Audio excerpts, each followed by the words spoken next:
लांचे अधिपती श्री गणराया चरणी वंदन. तर महाराष्ट्राची कुलस्वामिनी आई तुळजाभवानी, हिंदवी स्वराज्य संस्थापक छत्रपती शिवाजी महाराज, धर्मवीर छत्रपती संभाजी महाराज यांना त्रिवार मुजरा. तर गणेशोत्सवाचे प्रणेते लोकमान्य बाळ गंगाधर टिळक यांच्या प्रतिमेला अभिवादन करत अखंड जगाला पसायदान देणारे ज्ञानेश्वर माऊली, जगद्गुरु संत तुकाराम महाराज आणि महान साधू मोरया गोसावी यांच्या पदस्पर्शाने पावन झालेल्या आपल्या पिंपरी चिंचवड नगरीमधील मोरया मित्रमंडळ ट्रस्ट भोईराळी आलेल्या सर्व गणेश भक्तांचे सहर्ष स्वागत करीत आहे. मंडळ यंदा 29व्या वर्षात यशस्वीरित्या पदार्पण करीत आहे. मंडळाने आजपर्यंत सामाजिक, पौराणिक, पर्यावरणपूरक, विद्युत रोषणाई अशा विविध प्रकारचे देखावे सादर केलेले आहेत. मंडळाने यंदा सादर केलेला जिवंत देखावा पिढी विरुद्ध पिढी. ढोल आला आणि ताशा आला,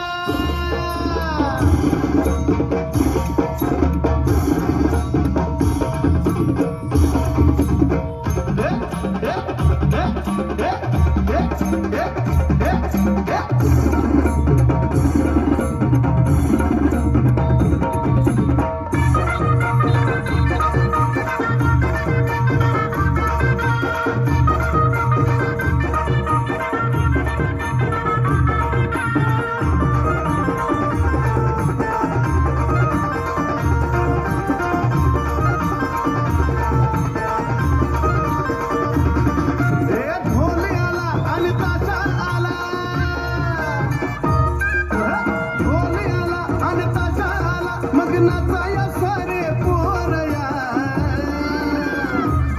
अरे नाचाया सारे पोरया, मन गणपती बाप्पा मोरया. नाचाया सारे पोरया, मन गणपती बाप्पा मोरया. गणपती बाप्पा मोरया, मंगलमूर्ती मोरया.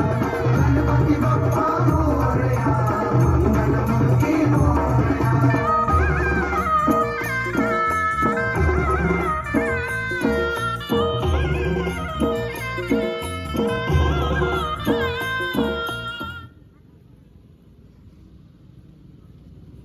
बोल बोल बोल बोल बजरंगबली की जय. छक्कुमाकुम छक्कुमाकुम छक्कुमाकुम छक्कुमाकुम. गण धावरे मन पावरे, गण धावरे मन पावरे, तुझ्या प्रेमाचा किती गुण गावरे, तू दर्शन आम्हाला धावरे. गण धावरे मन पावरे, गण धावरे मन पावरे, तुझ्या प्रेमाचा किती गुण गावरे, तू दर्शन आम्हाला धावरे.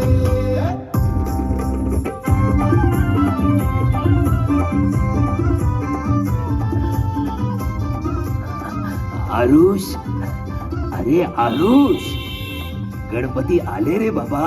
कुठे आहे? चल पाहायला चल गणपती. आरुष, अरे काका इथे काय उभे, चला ना मंडपापर्यंत. नाही रे काशीनाथा, आता एवढं चालणं मला होणार नाही. पण आमच्या वेळेस काय सांगू तुला, सकाळपासून रात्रीपर्यंत गणपतीच्या तयारीत गुंतलेलो असायचो, दमायचो, पण तरी थकत का असेना मनसोक्त नाचायचो रे. पण आता कुठे. बरं चला, काही हरकत नाही, पण आरुषला तरी पाठवा. थोडं बाप्पांच्या कामात हातभार लावेल, तेवढंच त्याला पुण्य मिळेल. हो हो हो, त्यालाच बोलवायला जातोय. एवढा आवाज आहे ना इथे की माझाच आवाज कदाचित त्याच्यापर्यंत पोहोचत नसेल. मी जाऊन घेऊन येतो त्याला. बरं बरं ठीक आहे, मी येतो.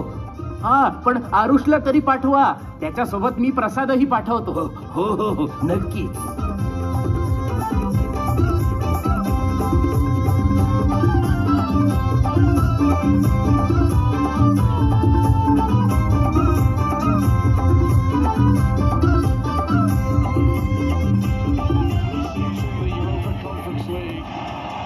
But Paris Saint-Germain won the big one in Europe, the Champions League. Aarush In some अरे sense, Aarush how do the Premier League club अरे आरुष हे बघ runaway टीव्ही चालू आहे वर mobile Saint-Germain? Chelsea do make हे काढ use of the win over ते यार here in the stadium on Tuesday. Aarush अरे आधी जेवण तर कर कधीपासून आवाज देतोय ऐकतच नाहीस मी सुद्धा किती वेळ झाला तेच सांगते. आधी जेवण कर रे बाबा, मग वापरतो फोन. पण नाही, जोपर्यंत तो टीव्ही आणि फोन बघत नाही तोपर्यंत त्याच्या घशाखाली अन्न कुठे उतरतंय. अरे बेटा आई काय म्हणते ते ऐक 14 वर्षांचा झालायस पटापट जेव मग बाहेर ये गणपती बाप्पा सोसायटीत आले थोडं तूही हातभार लाव की आरुष, अरे काय म्हणतायत आजोबा? अरे काय म्हणते मी आरुष? अरे आज तुझा रिझल्ट लागणार होता, त्याचं काय झालं? आरुष, दे बरं तो फोन इकडे. अरे यार का त्रास देताय मला? मी त्रास देते तुला? अरे यार मला बाहेर नाही जायचंय. किती वेळा सांगू तुम्हाला? व्हॉट्सअपवर स्टेटस टाकलाय ना गणपतीचा, मग बाहेर जायची काय गरज आहे? सगळं फोनवरून करता येतं यार आजकाल. काय काय नाही करता येत फोनवरून? अभ्यास, बोलणं, गेम, कमाई, अजून जाऊ दे, तुम्हाला यातलं काहीच समजणार नाही. कोणाशी वाद घालतोय मी? पण हे लक्षात ठेवा की हेच फ्युचर आहे. नवीन काळ आहे हा, नवीन काळ. चूक माझीच आहे. लहानपणापासून तुला फोन बघत जेवायची सवय लावली, मग आताही तू तेच करणार. पण आता बस, आधी जेवण कर. नाही जेवायचं मला, नाही जेवायचं. हे बेकार अन्न तुम्हीच खा, मला नको. अरे आरुष, काय बोलतोयस हे तू? हेच शिकतोस का त्या फोन मधून? ते तू फोन इकडे. अरे झालं ना तुमच्या मनाप्रमाणे एकदाच? मिळाली ना तुम्हाला शांती?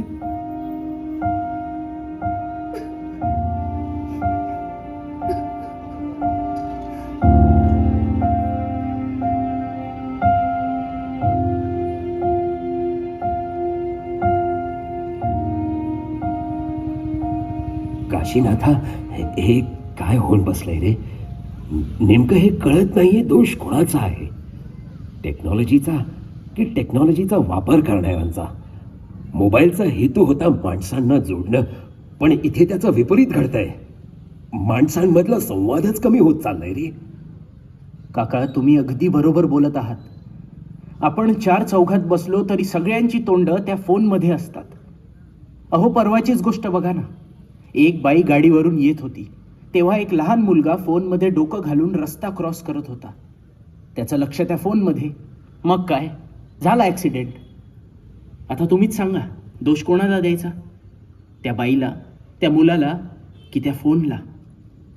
काय चाललंय काहीच कळत नाहीये एवढ्या लहान वयात सुद्धा मुलांना काय ते स्ट्रेस डिप्रेशन येतं आणि इतर वेगवेगळ्या आजार ज्यांचं आपण कधी नावही ऐकलं नाही कोणीच सुखी नाही तुला सांगतो आमच्याच पिढीचं बरं होतं बाबा.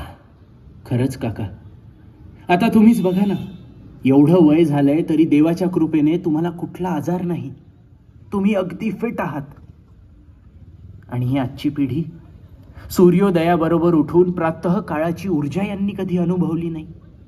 यांना इतक्या कमी वयात जड भिंगाचा चष्मा काय लागतो. यांचं खाणं पिणं वेळेत नाही, झोपणं वेळेवर नाही.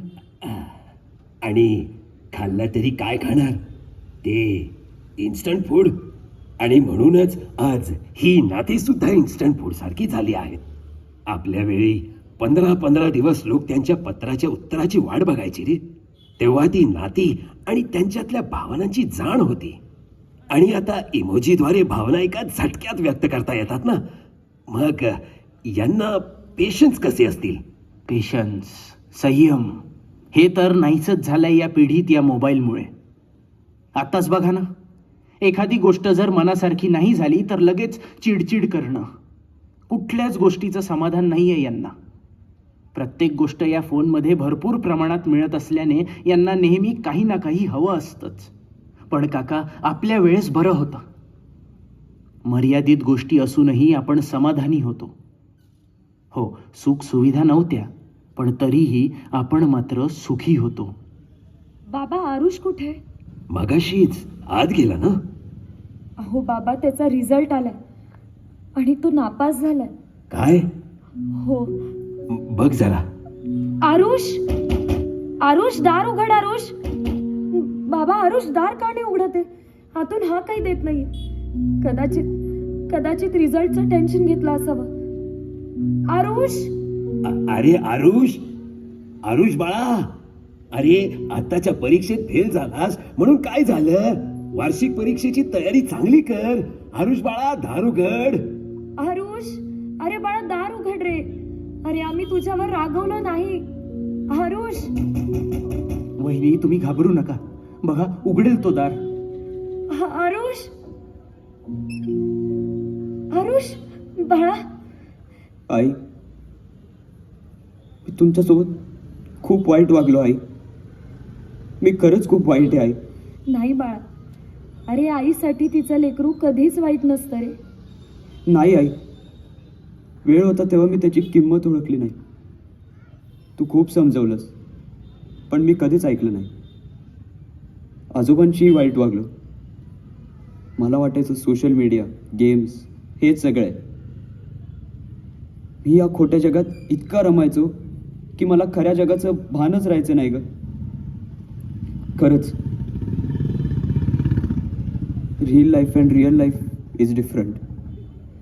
या सगळ्यामुळे माझ्या अभ्यासाकडे माझं दुर्लक्ष होत गेलं आणि यासाठी मीच कारणीभूत आहे. I am sorry. तुला तुझी चूक कळली ना बाळा, हेच महत्वाचं आहे. बेटा आजपासून तू मेहनत कर. बघ एक दिवस नक्की सर्वांना मागे टाकशील. आजोबा, माफ करा आजोबा. मी तुमच्यासोबत खूप चुकीचं वागलो. बाप्पा मला कधीच माफ करणार नाहीत आजोबा. अरे मी कधीच विसरलो ते. आणि स्वतःच्या चुकीची जाणीव झाली की बाप्पा सर्वात आधी माफ करतात. हे घे, तोंड गोड कर. अहो आजोबा, पण मी तर परीक्षेत फेल झालो आणि तुम्ही माझं तोंड गोड करताय. अरे वेड्या, आज तू जीवनाच्या परीक्षेत 100 पैकी 100 मार्कांनी पास झालायस पठ्ठ्या. हे घे, आजपासून तू पुस्तक वाच. रोज शाळेनंतर थोडा वेळ काढून तू पुस्तक वाचायचं बरं का? हा, हो आजोबा, मी नक्की वाचेन. बोला गणपती बाप्पा मोरया. ते म्हणतात हळूहळू चाला, आयुष्य समजून जगा. आणि आपण म्हणतो झपाट्याने चाला, नाहीतर मागे पडाल.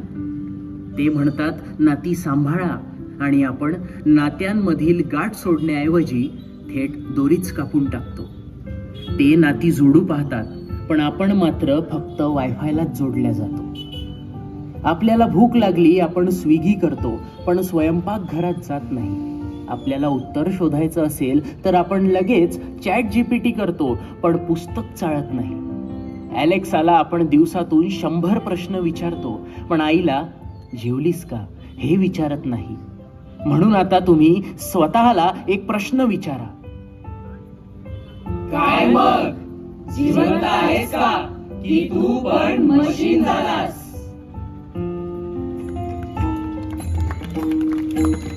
मोरया मित्रमंडळ सादर करत होते जिवंत देखावा, पिढी विरुद्ध पिढी.